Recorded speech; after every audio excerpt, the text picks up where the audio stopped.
Every spring and fall, hundreds of millions of birds migrate through Iowa, though we often take them for granted. I don't think people understand how important birds are to our survival. Birds play a huge role in insect control, in rodent control.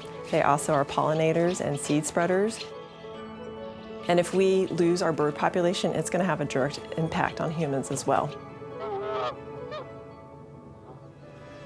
Wild birds are in decline. It's a pretty devastating number. 25 to 30% of wild birds have disappeared in the last 50 years. One question I am starting to ask people is like, can you imagine a world without birds? And I think that we take for granted when we walk outside, we hear the birds, we see them. We don't really think about that because they're there and they're always there. But I think if we get to a point where we start losing their population or they disappear completely, it's going to be pretty noticeable.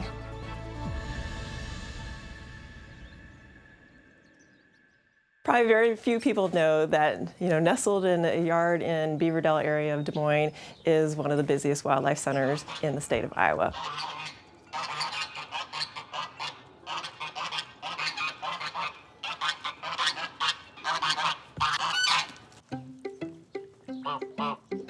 So we do specialize in just wild birds, so we don't take in mammals, but we do take in nearly 2,000 birds a year.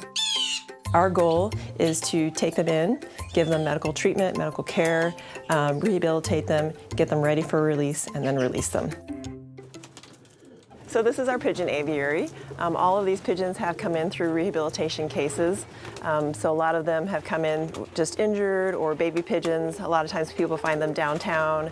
I think this one, maybe here, is missing a leg. And he was a rehab case. His leg had been twisted up in some string, and then he was hanging from, I think it was a Banker's Trust sign. And animal control was able to get him down, and then we were able to amputate his leg because it was pretty mangled, and now he does great. He flies well, he flies around with the other pigeons, and then he comes back. We don't mind having them here. Some of them might be a little bit more friendly than others. I first got involved in bird rehabilitation when I was a graduate student in California. I was at UC Davis studying microbiology, and I found a baby crow, and I didn't know what to do with it. So I called one of my professors, and he said, bring in a can of cat food and I'll show you how to feed it. I did everything wrong. It's actually illegal to raise a federally protected bird, which a crow is, and he imprinted on me, so there's a lot of things that just, were not done well. But after that, I decided if I want to rehabilitate birds, then I want to do it correctly. In 2012, I got my own permit to rehabilitate wild birds and started keeping track of our numbers. And that year I took in 170 birds, and this last year we took in almost 2,000 birds. It definitely was not anywhere I imagined myself when I was in grad school. I loved science and I loved research, but once I started working with birds, something just blossomed, and I'm not sure if I can even tell you what that is. It was just that these guys are remarkable and they're beautiful. And I think what I love about working with wildlife is that it's not a permanent thing. I am trying to get this bird back out into the wild as soon as I can. So this little guy has a wing injury that he's recovering from. And nighthawks get hit by cars a lot. They hunt at dusk when the insects are most prevalent. Some of them just came in as babies, but they weren't quite ready to go. They weren't strong enough to go in the fall. So we were trying to overwinter them, but they are a tougher bird to rehab. It's a lot of fun. It's diverse. One reason I went into science is because I wanted a job where it changed all the time, and that's kind of what rehabilitation is with wild birds too. Our day-to-day is never the same.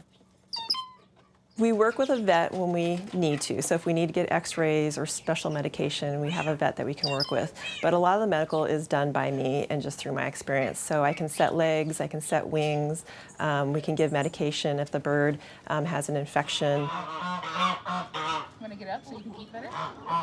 So this is Jujubee. She is a turkey vulture, and she is one of our education birds. She's about 2 years old now. She came to us when she was probably about 4 or 5 months old. She had wing deformities, so her wings can't extend fully. They kind of have a bend in them. And when she arrived, she also had really horrible feather damage, which indicated to me that somebody had kept her in a cage for a while. So she can't fly, but she is going to be a great education ambassador for us. It's a great way for people to see a bird up close and personal. We get to talk about jujube in particular as a turkey vulture being a scavenger. Without turkey vultures, our roads would just be a mess. So they are a kind of a cleanup crew. Everybody who seems to meet her loves her, and I think that turkey vultures get a really bad rap. People love being close up to birds. You know, it's kind of one of the first things we hear is, I've never been this close to a bird. We are not just taking in birds from the metro area anymore, we're taking them in from all over the state. So we're definitely at a point where we need more space. I think that Iowa is ready for a wildlife center specifically for birds, and that's kind of our next goal, is to build a facility that is permanent, that can handle the number of birds that we take in, and it can also handle the variety of birds that we take in. It goes beyond just, you know, saving this one bird. I think that we are one small place in Iowa, and I believe in the ripple effect. Letting nature take its course, you know, maybe in some instances that's sometimes what we have to do, but we have the knowledge and we have the experience and we have the know-how to help a bird with whatever it's going through, then why not? And why not give it that second chance?